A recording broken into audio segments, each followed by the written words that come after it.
Well, hi there, and welcome to the Empowered Nutrition Podcast. This is Thank you. yes, and thank you, Dr. Harris, for being on the show. Oh, my pleasure. Thanks for inviting me.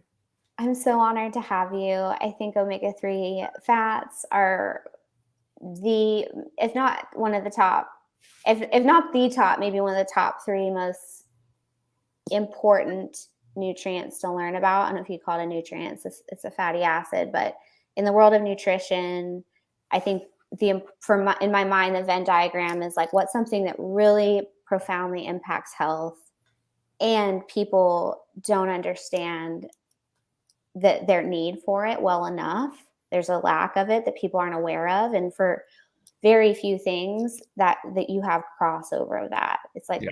well, maybe people are low on it, but it's not that big of a deal how low they are.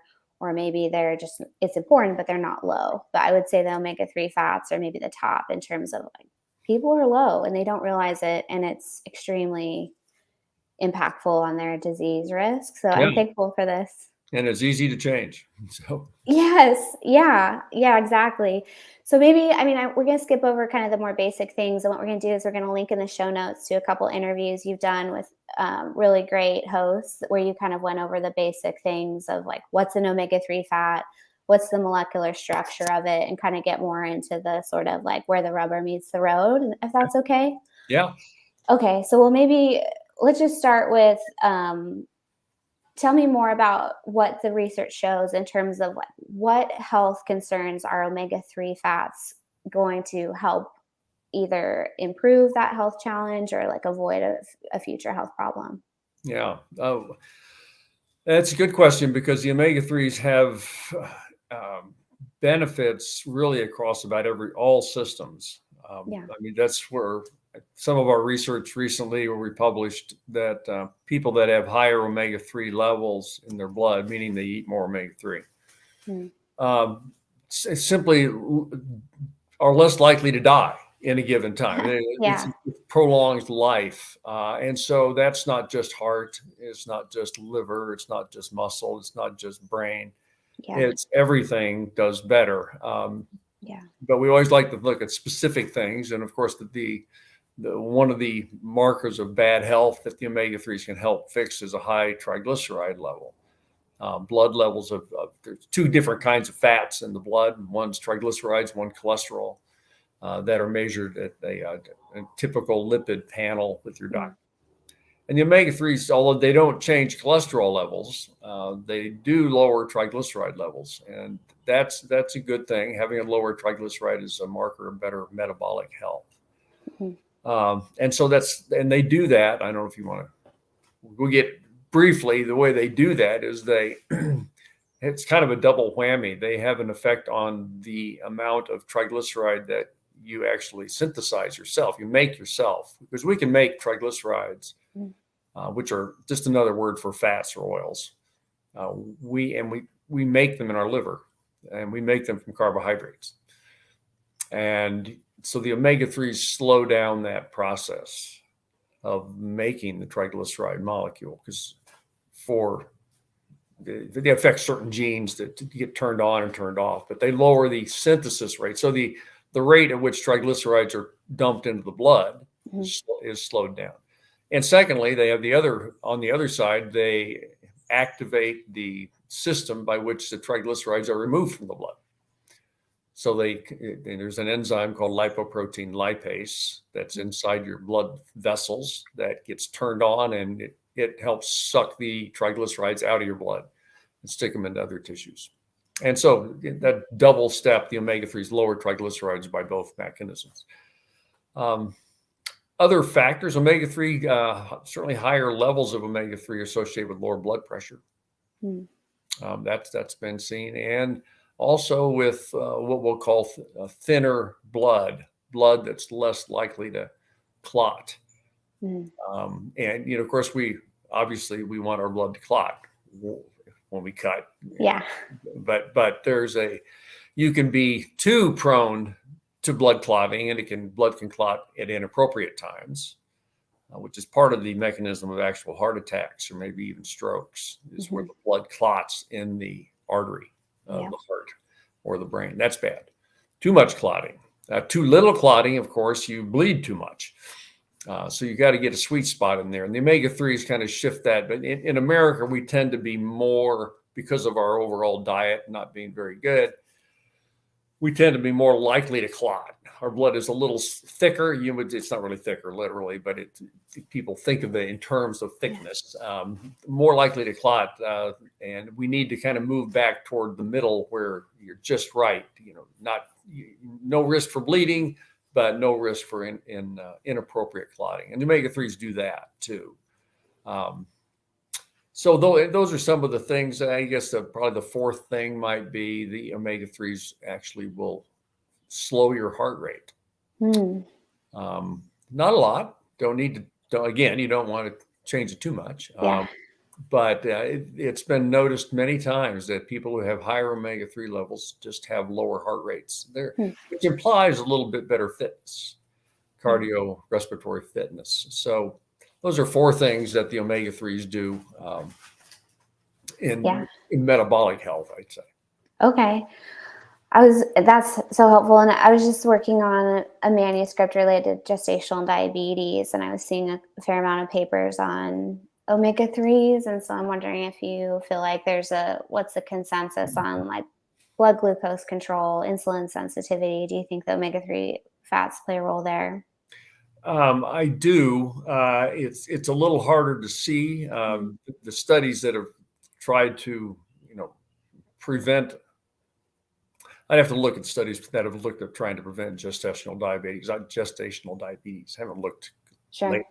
Yeah. I do know that in the 1990s, or when the early omega-3 studies were being done, people were given high doses of omega-3, and sometimes blood glucose went up in those studies. It was kind of confusing what was going on here. Could be the dose was too high, although we don't really know what a high dose is at the moment.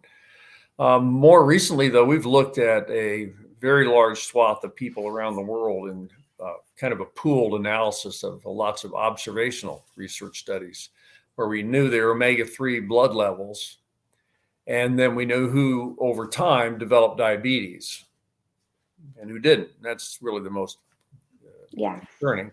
And we found that the people who had the highest omega-3 levels are the ones that were least likely to develop diabetes.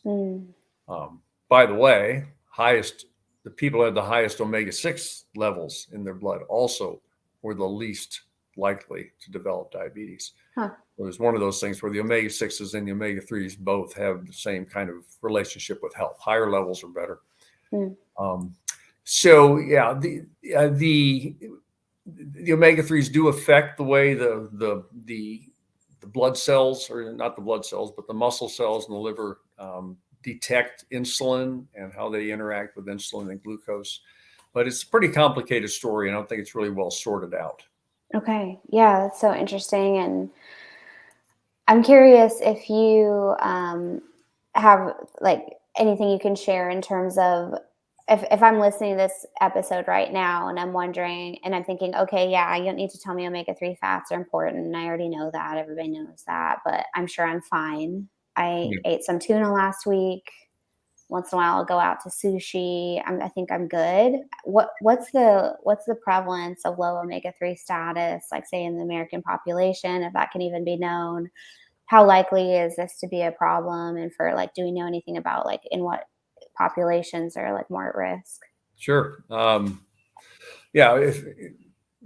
Just to back up a step, a lot of people think omega-3 is not a problem because I eat chia seeds or I eat flax seeds, and those are not going to really improve the important omega-3s, which are EPA and DHA, the ones that are really derived from fish. So when we ask the question of how many people in America are deficient or suboptimal, and we have to talk about this metric we call the omega-3 index, which is a blood test. And that's running that blood test is how you can tell if you're where you are on the spectrum of omega-3 status. And we express the omega-3 index in terms of a percent. And so we'd like to say a optimal omega-3 index is an omega-3 index of over 8%. And what that means is 8% of the fatty acids that are in your red blood cells the cells that circulate in the blood that carry hemoglobin and oxygen. We can isolate those cells and we can measure in the membrane how much EPA and DHA are there, and then express it as a percent of all the fatty acids there. Because there's a lot of fatty acids in the membrane, 26, 28, whatever. And so 8% we think is a really good target. How many Americans are at 8%? Something around 5%, maybe. Wow. So like 90, when we've done surveys, 90 to 95% of Americans are below that optimal level. The average in America is roughly the 5.5% area, which is not great. Under 4% is when we really think you're really at higher risk for a variety of bad outcomes. Yeah. And the populations that we have seen that are on average actually below 4% include two. One is vegans, Yeah. who do not eat any EPA or DHA. Yeah. Because they're just EPA and DHA are only from fish, which is an animal product, of course. Mm-hmm. So they're around 3.5% is sort of what we've seen. Yeah. The other group is sadly U.S. military deployed in Iraq. It is studying soldiers, and and it's not because they're not eating, because they're vegans. No. Because military food is so deficient in omega-3, which is really a shame because these people need to be very sharp. Yeah. Good executive. So anyway, there are efforts to try to improve the nutrition of the American fighting force, but by getting more omega-3 in, but that's an ongoing process. Yeah. So, the general picture is most people in America are going to be, I don't want to use the word deficient, because in nutrition, as you know, being a nutritionist, that term means something specific. Yeah. And when you're deficient in vitamin C, you've got scurvy and your teeth are falling out. Okay? You're at the low level. That means you have a diagnosable disease related to that low amount, but exactly. Maybe that hasn't been defined for omega-3 as clearly, but maybe we would just think of it more as like an odds ratio. Like, I don't know. I heard somebody say something, and I want you to help me debunk this if it's not true. I've heard that if you have an omega-3 index of 4% compared to the goal of 8%, that's an equivalent cardiovascular change in your risk of cardiovascular disease is equivalent to smoking a pack a day of cigarettes for 20 years. Do you think that's true? That's no. No, I'm like, that sounds pretty extreme, but it is a significant odds ratio difference in terms of cardiovascular disease. I'll tell you where that may have come from. It may have come from a study we published, actually. Oh. But we looked in a study called the Framingham study, which is a large cohort group of people from a Boston suburb named Framingham that have been followed for many years. And we measured their omega-3 index some 10 years ago or so, 15 years ago now. And then we asked the question, what was the risk that people would die between back at baseline when we got their omega-3 levels drawn and now, when we've several years follow-up. And we found that people with the lowest omega-3s were more likely to die than people with high omega-3. And so we asked the same question about, what about people who reported smoking when at the same time? And were they more likely to be alive or dead now than the omega-3 thing? And we found that actually people who had a low omega-3 and smoked were like 50%, 50% of them were dead over the last 15 years. Wow. But if you were a smoker and you had a high omega-3, then your risk was maybe 25% for dying. Okay. And on the flip side, if you had a low omega-3 and you didn't smoke, it was about the same. You had about 25% chance of dying. But if you were not a smoker and you had a high omega-3, you had like a 10% chance of dying. I see. So it's almost like the smoking or the low omega-3 status increase the risk of dying by about the same amount. Yeah, right. But I would never put it in the context of saying, you can smoke all you want as long as you take your omega-3. No. No, that's not what we're trying to Yeah. say. Don't smoke, get your omega-3 index up. Yeah. You have maybe a 2 to 5% chance that you're already fine. So either Right. assume you're fine or probably should test. Yeah. Yeah. We did one of our surveys. We looked at, what characterized people who had an omega-3 index of 8%, which is 8% or above. And it turned out to be people who reported eating oily fish, which we'll talk about, I'm sure, sometime. Fish that have high omega-3 content, like salmon, mackerel, herring, tuna, sardines, those things. Yeah. We talked about them. Eating those kinds of fish 3 times a week and taking an omega-3 supplement.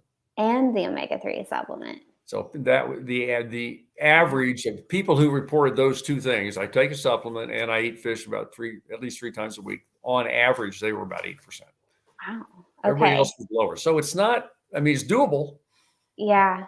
But it's not like real easy. You don't just accidentally have, very unlikely chance that you just accidentally have a healthy omega-3 level in our modern society.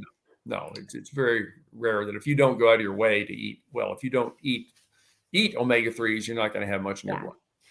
Well, I'm so glad you brought up alpha lipoic acid, ALA, which comes from flax and chia seeds, because it's not that those are unhealthy foods, but I wish I had $1 for every person that felt like they were doing well with omega-3s, because instead of seafood, they eat these seed oils and seeds. And so maybe you can just give me a little bit more around why that doesn't work. We know that ALA, which is an omega-3 that is contained in the oils of, say, flax or chia. And so why can't we count that towards the benefits that you get from having an adequate omega-3 index? Because ALA, the fatty acid you're referring to here, it's actually chemically, it's 18 carbons long. And the omega-3s that we care about are 20 or 22 carbons long. So they're bigger molecules. And in the body, we have the ability to make ALA into at least EPA, but it's a very limited conversion. So when people take high amounts of ALA from flaxseed oil or chia seed or whatever, we don't see the omega-3 index, which is EPA and DHA. We don't see that go up. It doesn't improve it. It just isn't effective in that regard. So that's why, as you said, those are not bad foods. There's nothing wrong with chia seeds or flaxseed, but they're not a substitute for fish oils. Not a substitute for fish, exactly. So I love that, and I think one important thing to kind of highlight about what you said is that when we look at the omega-3 index, we're looking at the actual membrane around the cell. So like the wall of the cell, and it has a lot of stuff in it, but one of the things in the membrane is these different fats. And so it's a little bit of like you are what you eat in terms of like the types of fats in these membranes reflect your dietary intake of those fats. And so is it correct that like with the omega-3 index, we're looking at what percentage of that cell membrane, and I believe the red blood cell, is EPA and DHA omega-3. Is that right? That's correct, right? That's what we call the omega-3 index. And it's based on the red blood cell, right?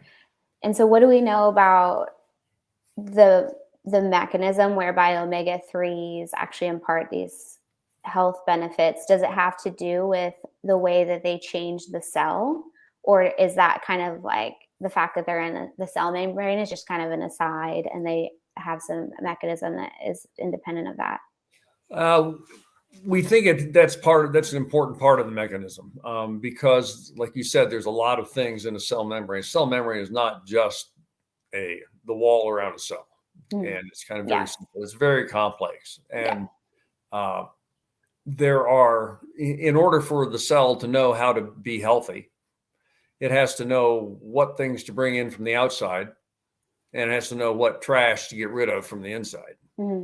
And so the membrane has all these different transporters and receptors that are proteins, not lipids, but the proteins, and they sit right in the middle of the membrane.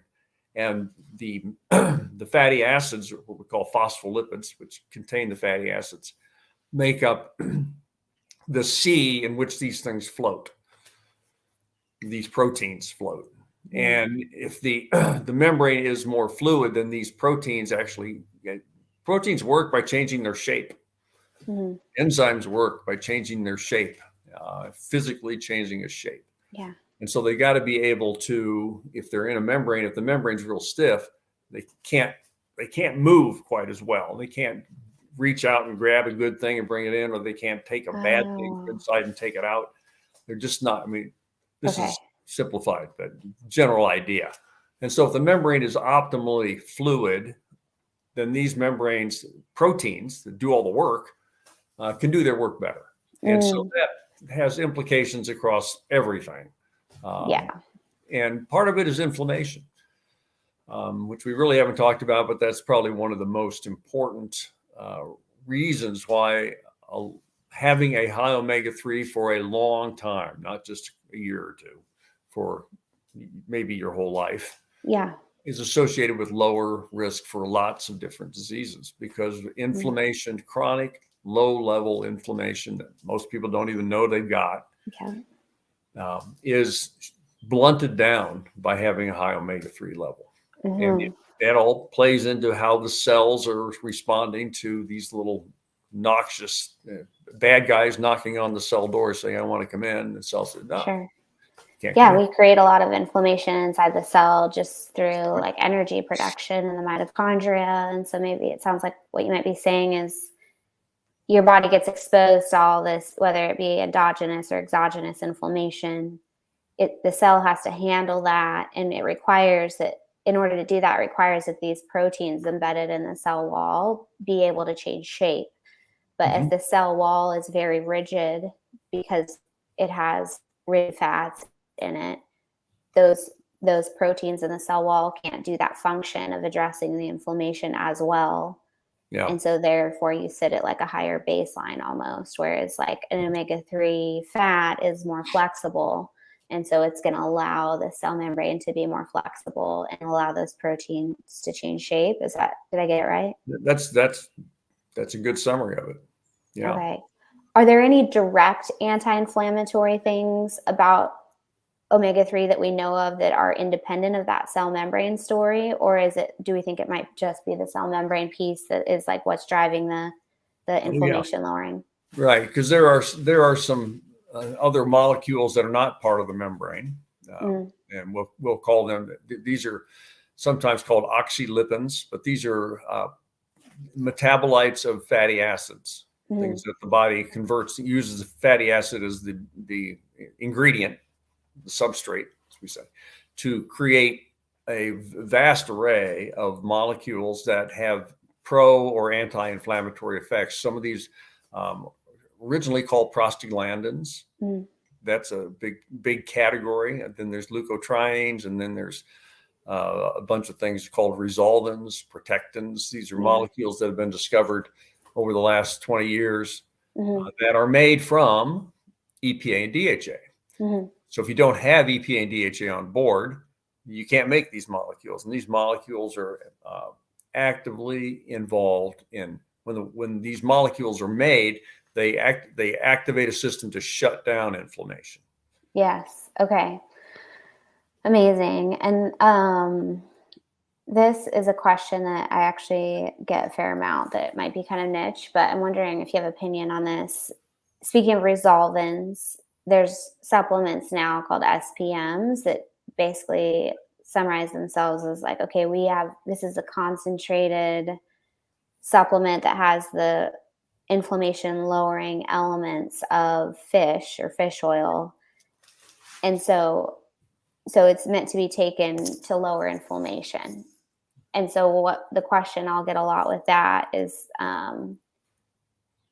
does that therefore take care of my omega-3 status? Or like, why would I've even seen providers like put people on an SPM product to bring up their omega-3 index, which concerns me because I don't understand how an SPM product is going to do well at increasing omega-3 index, but maybe it does. What do you think? Yeah, the SPM products that I'm aware of contain a lot of EPA and DHA already. Yeah.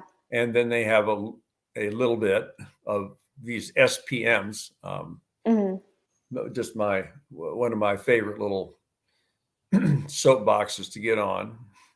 Oh, good. Tell me. I mean, it's not all that important, but to call SPM stands for specialized pro-resolving mediators. Well, every cell, every molecule of life is specialized. There's no reason to call one molecule specialized. Give me a break.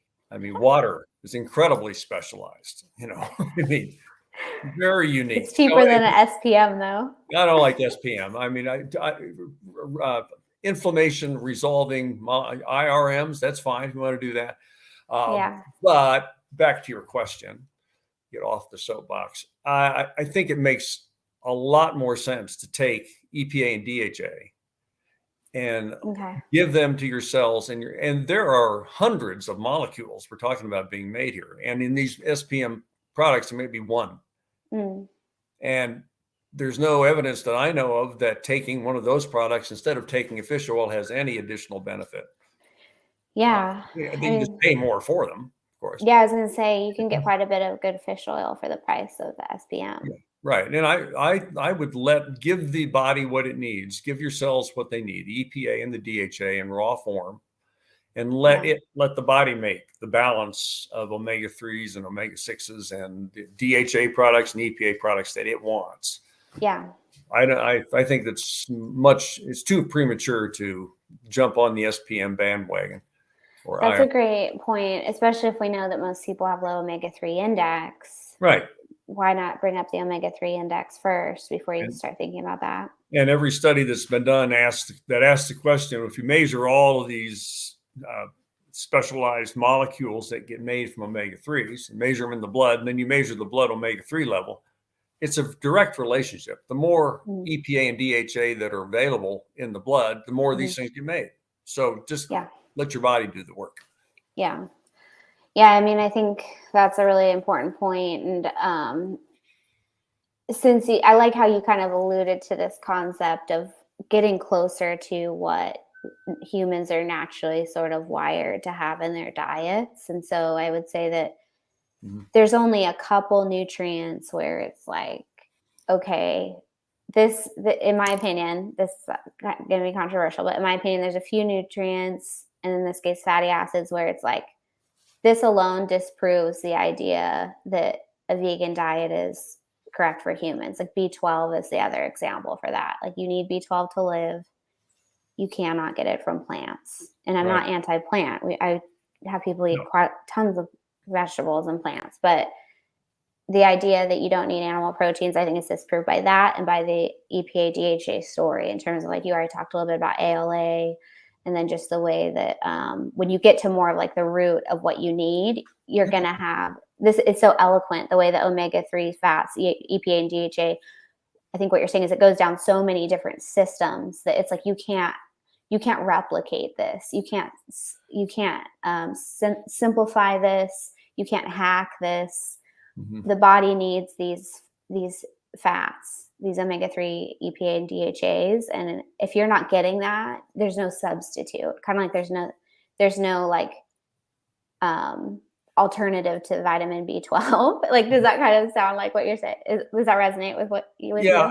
I mean, I think the vegan question is really interesting because, we have around the world, we have entire populations, India, where there are lots of vegans, and they live okay. I mean, they're able to reproduce. They generally eat some dairy, though. Yeah, I mean, the question, what's the optimal diet? Is a good question. Is that the optimal diet? Well, probably not, because it probably does need. I mean, we're designed to be able to eat meat and vegetables. Let's look at our teeth. I mean, so if we're talking about what we're designed to do, I think we're designed to eat a variety of foods, animal and plant. But, to say that the vegan diet is a reasonable diet, I think there are people probably the best diet is probably a pesca vegetarian diet, where the only meat you eat would be maybe fish. And I It is. don't know how much B12 you get from fish. Do you know? Is that You a get reason? enough. If you Okay. eat a fair amount of fish, you get Yeah, enough for it, sure. it should be. It's animal. Yeah. So that's if you're going to pick a best diet, that's kind of what I would go with is emphasis on fish and otherwise vegetarian. Yeah, I mean, I guess if you're talking about cell membrane fluidity, the other side of that coin is like maybe what you're referring to is like from non-fish fats, you're going to get a fair amount of saturated fat, which is the solid fat that's going to decrease the flexibility of the cell membrane. Yeah, in your body, we make saturated fats. Our liver can make fatty Mhm. acids that are saturated, and we need a certain mix. It's just like baking a cake, and there's a Mhm. recipe, and you just have the right amount of saturated fats, monounsaturated, polyunsaturated, and we can move the polyunsaturated fat levels, which is the omega-3s and omega-6s. We can move those around diet, Yeah. but the rest of them are by and large, pretty well fixed by metabolism. Yeah. One thing I think that is important to touch on is that, like, since you mentioned the omega-6, I know we're not going to spend a lot of time on this, but that's obviously a point that a lot of it's a hot topic, and the I would say in the Western world, I think it's clear that we have so omega-6 fats are essential fats. We do need some of them, but we've had this really rapid increase in terms of our dietary intake of these fats since we've had more processed seed oils in the American diet. It's used in fast food, it's used in restaurants, it's used in our salad dressing, our coffee creamers, our breads have it, our protein bars have it. It's just kind of ubiquitous in the food supply. And so, even though my understanding is that you don't think omega-3 fats are generally problematic, I'm curious if you think that there's any part of the rapid increase in omega-6 intake from, say, several decades ago that is concerning, or do you think it's not something to worry about? I think it's not something to worry about. Yeah. I mean, just because we're eating more of omega-6 fats over the last 120 years than we did Mm, before doesn't in and of itself mean they're bad. I mean, we've sure. also seen a big drop in heart disease. Okay. Uh, did the omega-6s play a role in the increase in omega-6 play a role in that decrease since the 1950s in heart disease? Yeah. Maybe. I mean, so did smoking and dropping smoking. So did um, cholesterol controlling drugs. They played a Sure. role too. It's very complicated. It is. But just to um, look at a graph of an increase in use of soybean oil, for example, and say, Mm, "Oh, that's bad." Well, show me the data that mm, it's bad. Just because we're eating more of it does not mean it's bad. mm. Almost every place we look nowadays, in terms of the effects of omega-6, linoleic acid is the primary one we're talking about, the one that's Yeah, in. yeah. Yeah, Mhm. that seems to be playing a good role in reducing risk for diabetes, reducing risk for heart disease. People with higher levels of omega-6 fatty acids in their blood are lower risk for, as I said earlier, for developing diabetes, and they're lower risk for having heart attacks, heart disease. And those are the two of the biggest problems. Now, Mm. what's the role in depression or anxiety or dementia for omega-6 fatty acids? We don't really know. Sure. We're researching that. We'd like to know. But just because, people like to have a good guy and a bad guy, Yeah, black hat and a white hat, right? sure. Yeah, right. And, somehow it's not possible to love omega-3s if you don't hate omega-6s. I mean, it's crazy. I mean, Hating saturated fat went out of style. yeah, So, yeah, yeah. It's a simplified. It's like this omega-6 omega-3 ratio, which I think is a very unhelpful thing to think about, whether it's foods or blood levels of fatty acids. It doesn't help. It's simply a distraction from the real need, which is to increase omega-3 levels. That's the yeah, I like that you make that point. I think that because I have seen where if the conversation doesn't happen talking about both ends of both sides of that coin, the omega-3 and the omega-6. And so in practice, what'll happen is if the discussion is only about omega-6, then the foods will change, but maybe it's like instead of a store-bought salad dressing, it's olive oil and vinegar, or maybe instead of a coffee creamer, it's half and half. And that's a different debate of whether or not those things are a good idea. But in either case, you haven't significantly changed the amount of omega-3 in the diet by doing that. And if that's the most important critical thing here, that's the issue, it's almost been a distraction, because then it lowers the need, and almost it creates this feeling of like, oh, okay, I'm good. Like I can kind of move on from this topic. So it's almost like a false sense of security. Yeah, I agree. It's off target. Yeah. Off target. If someone kind of is like, okay, I'm on board, I know I'm probably low on my omega-3 index because I don't eat the fatty fish 3 times a week and take a fish oil supplement. So I'm on board with increasing it. I agree that the ALA is not going to cut it. I need to get this from EPA and DHA. Here's the thing that I see a lot, and I'm curious what you think about this, is it's kind of like, I went to my nearest big box store where I have like a discount coupon, and I dug through the sales bin and I found this fish oil and I've been taking it. Do you have concerns about that, or do you think that it's any fish oil goes, or do you think that like there are quality concerns on the market with fish oil that need to be kind of like acknowledged? Yeah, I mean, I think job number one is to get more EPA and DHA in. Mm. And fish oils can be quite expensive or pretty reasonable. Mm. And the cheaper they are, the lower the content of EPA and DHA is likely to be per capsule, because that's the expensive part. Sure. Of a fish oil pill. And I'm sure you run into people who see a bottle of 1,000 milligrams of fish oil and think they're getting 1,000 milligrams of omega-3. Of course, Right. they're not. Right. Typically getting, the most generic types, you'll probably get 300 milligrams of EPA and DHA from a 1 gram capsule. I'm not worried about the contaminants per se in those oils. I'm just concerned that if you need to take 1,000 or 1,500 milligrams of EPA and DHA per day to get your omega-3 index up, which is about what it takes, somewhere in that range, 1 to 1.5 grams of EPA and DHA, not fish oil, but EPA. And if you're taking a capsule that's got only 300 milligrams, then you're talking about 3, 4, 5 pills a day, and that's just compliance issues. People aren't going to do it. Sure. So that's my problem with the low concentrates. That you just need more stuff. But I'm not overly worried at all about contaminants, because it's just the very process of making a fish oil even halfway palatable. There's a lot of cleaning up that goes into that. Many different levels of purification. But I don't get real excited about, don't take that fish oil. Because it can, I know what you mean. It's like, if you're not in clinical practice, it's easy to get like, I'll see, people that make YouTube videos and stuff. You have the convenience of being perfectionist if you're not working with real people.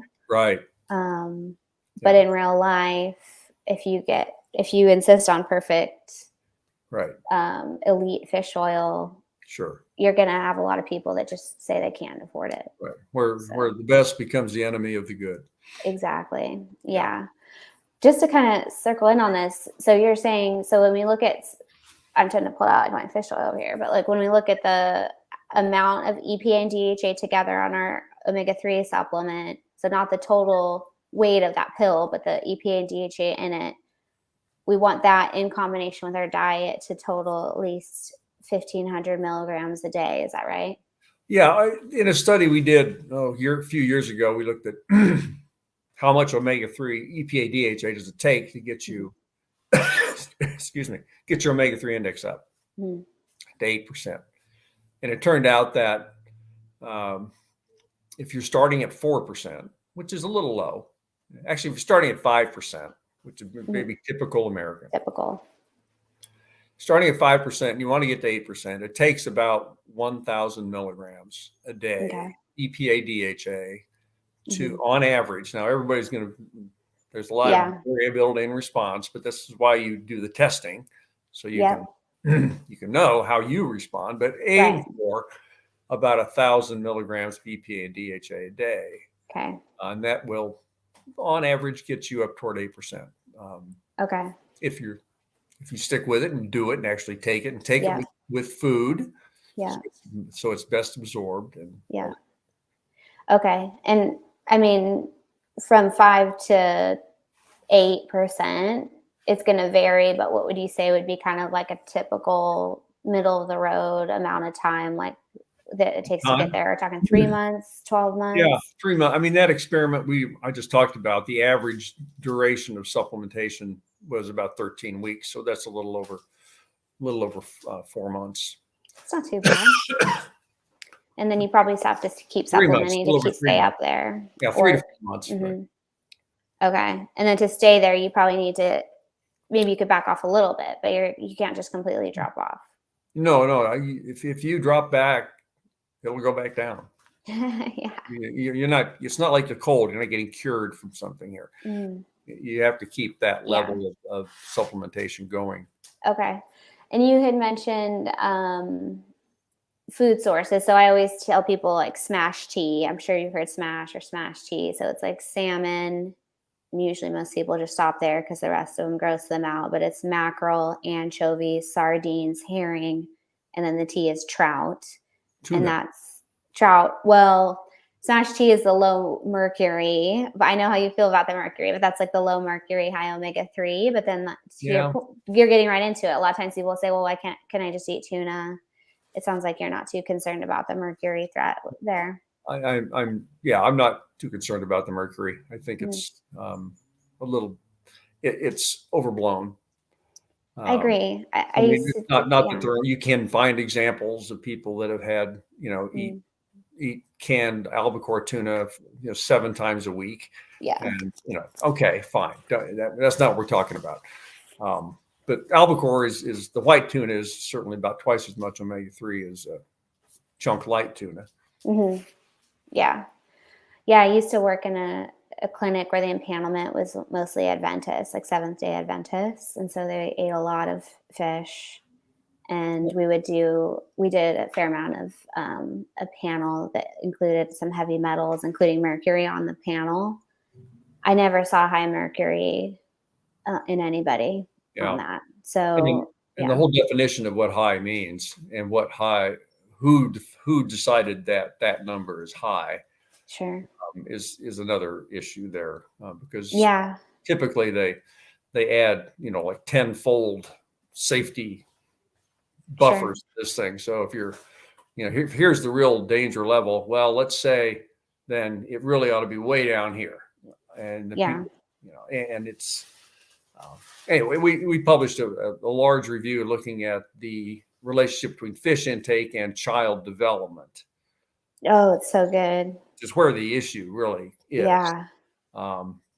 Mental development. And we found that the more fish that women reported eating while they were pregnant, the higher the IQ. Totally. Of the kids. And we started 3 months out from conception too, because I don't know about what you think, but I've seen studies where it's like if you want to come into the pregnancy with some of that benefit is happening early in the pregnancy, where it's like if you don't start until you're pregnant, say 6 weeks pregnant, you've kind of missed, considering again what you said about maybe a 4-month catch-up time, you kind of miss a window there. Yeah, I'm not sure. Actually, almost all of the real brain growth is the last trimester. Sure. That's when the DHA in your diet is going to help build the brain, baby. Mm-hmm. So, I mean, if a woman is, 18, 20 weeks into a pregnancy and hasn't wakened up to the idea that they need more omega-3, it's not too late to start. Yeah, totally. And beyond the 3rd trimester, breastfeeding. Yes. So you continue to absolutely impart your omega-3 status to your baby through breastfeeding, and then of course infant feeding and child feeding is a big part of it too. They're still growing and developing. So yeah. It's not too We like late. to see high omega-3 from -9 months till the end, right? Yeah. Yeah, That's the best. exactly. I love that. Okay, so don't freak out about tuna. If you go by that sort of 3 times a week, you could certainly rotate. You could do tuna once a week, and if you're a little nervous about it, do salmon, Sure. or trout, or sardines, the other servings, and Yeah. go with that. Yeah, I think oysters are actually pretty high in omega-3 too, surprisingly. And Yeah. smash probably needs an extra vowel. So if we can get the O in there, that would There you probably, go. we need to Smasho. smash O, or we'll get a different, we get these people that do, this word scrambles. We'll have to figure out Yeah, a and new it's like, acronym with all yeah, the O in it. you got me thinking about zinc. We got to move on because I'll get into it. Okay, so that was super helpful. And then tell me a little bit about, so what we love to do is we love to, so with OmegaQuant, what we love to do is we love to test people's omega-3 index. We talked quite a lot about that. And that's basically like a home test where you get the kit, you or someone you love stabs you in the finger, drop the blood onto the paper, send it in. It's affordable. It's usually less than $50 to get the basic, like just the omega-3 index. Tell for people that are listening, it sounds like in general, I think of this almost like nutrigenetic testing. It's like everybody should get this like at least once and then go from there. But are there any populations that you think where like it's even more critical, or like would be like your top people that you would recommend that they get their omega-3 index checked? Well, it's hard to say who would not Yeah. benefit from having an optimal omega-3. And a difference between nutrigenetic testing or genetic testing per se. You can't, from a genetic test, figure out what your omega-3 blood levels are. Totally. It ain't going to work. But you're Yeah. right. Genetic testing, you just have to do once because your genes don't change. Yeah, it's like, I just mean they're similar in the sense of I can't think of a person where it's not a good idea. No, I can't either. Yeah. So yeah, the omega-3 index test, we consider it very much like analogous to a cholesterol test. Mm. You're measuring what we call a risk factor for a adverse health condition. For cholesterol, it's heart attacks. Of course, we think the omega-3 index is more predictive of heart attacks than is cholesterol, so it's better than cholesterol in that sense. And it's something that you can change fairly simply, safely, fairly quickly, and you can get it in the right zone. And we know what's not to like. It's something monitored every 6 months once you're at a stable level, and keep yourself in the right in the zone. Yeah. I mean, I think sometimes people kind of think, why would you not? If you know that everybody is low, this is more just being in clinical practice. I think it's like if you know everybody is probably low, based off of, especially if you know their diet history, I would, for most people, I would be able to make like a $50 bet comfortably of whether they're low or not.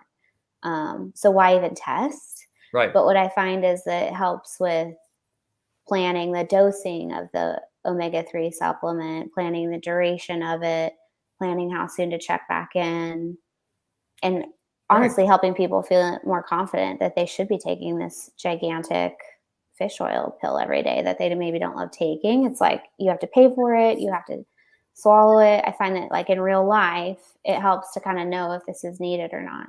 Right, exactly. And especially if you're working with a healthcare provider like yourself, when somebody else is watching your numbers, then you're a little more compliant. Sure. As a Watching patient. you. Well, I'm watching you. White coat thing. I'm going to check you again. Yeah, I'm going to check you again. I've told you to do this. If it doesn't go up, then you're not following my instructions. So not even going to ask you if you took that fish oil. I'm just going to remeasure your omega-3. So there's no hiding. That's good.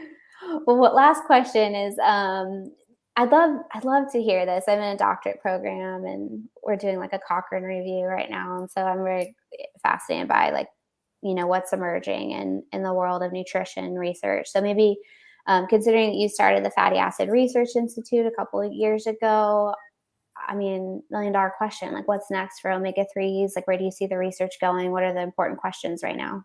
Yeah. We keep hammering on the door to try to show from good evidence, good objective studies, that higher omega-3 levels are really linked to a lot of better health outcomes. And because we're trying to get the medical community to wake up to this, and they are, most clinicians are, number one, untrained in nutrition. Number two, they like randomized controlled trials.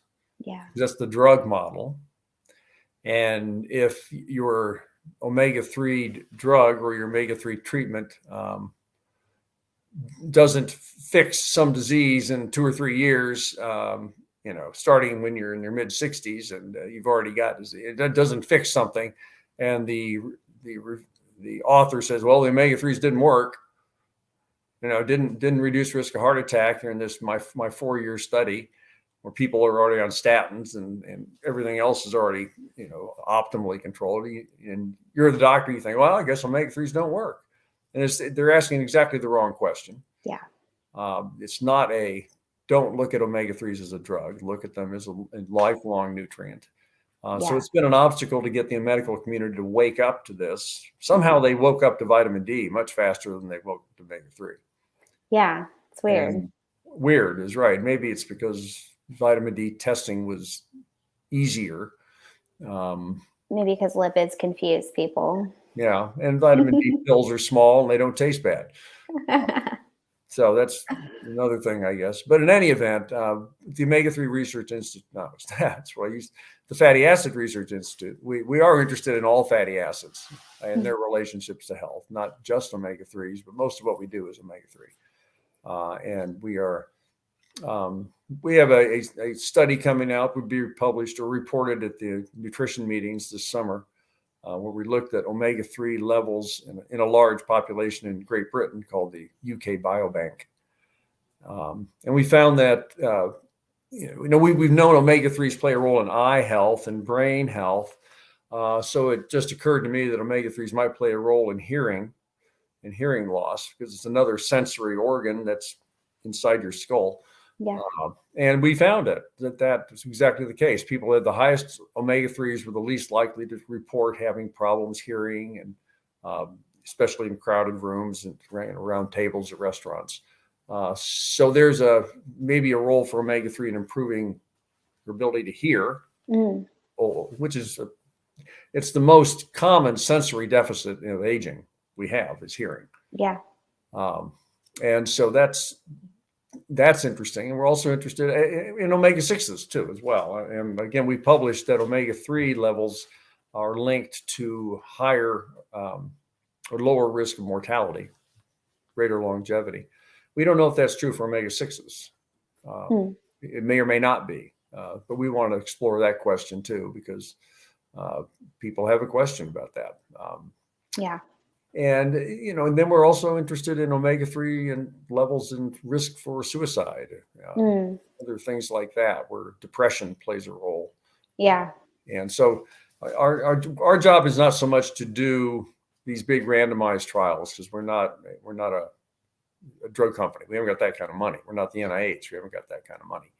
But we have money to study, publish or data that's already in big data banks. Look, sort through the pre-existing data sets and find the right, and see if we can find them. So that's what we're doing. It's such important work. I mean, this is one of, I think, the most important nutritional topics that exists, considering people's lack of understanding and how pressing of a health challenge it is for most people, that they don't even realize they have. So thank you for the research that you've done that advances the awareness and the understanding of omega-3 fats. And thank you for making omega-3 testing readily accessible to our patients and to patients all over who are in need. And so just really appreciate you. And if you don't mind, maybe you could just share with people where they can learn more about omega-3s and omega-3 testing and how to get their levels checked. Yeah, probably the easiest place to go to is the laboratory website. It's called OmegaQuant, like quantity, QUANT, OmegaQuant.com. And there you'll see a lot of information about me and the others who work there. You could look up Fatty Acid Research Institute too. Go to that website, and you'll see my biosketch and my publications, things like that. Wonderful. Thank you, Dr. Harris. And definitely, if people, we do offer OmegaQuant testing. If people want, we're going to do a discount for podcast listeners. So feel free to reach out to us if you'd like to get your omega-3 index checked, and we'll hook you up with a little discount. And we'll definitely, of course, put the link to OmegaQuant and the Research Institute in the show notes so that you can find that as well. Great. Thank you, Erin. It's fun talking to you. You as well, Dr. Harris. Thank you for your time, and have a great rest of your day. Okay. Bye-bye. Take care.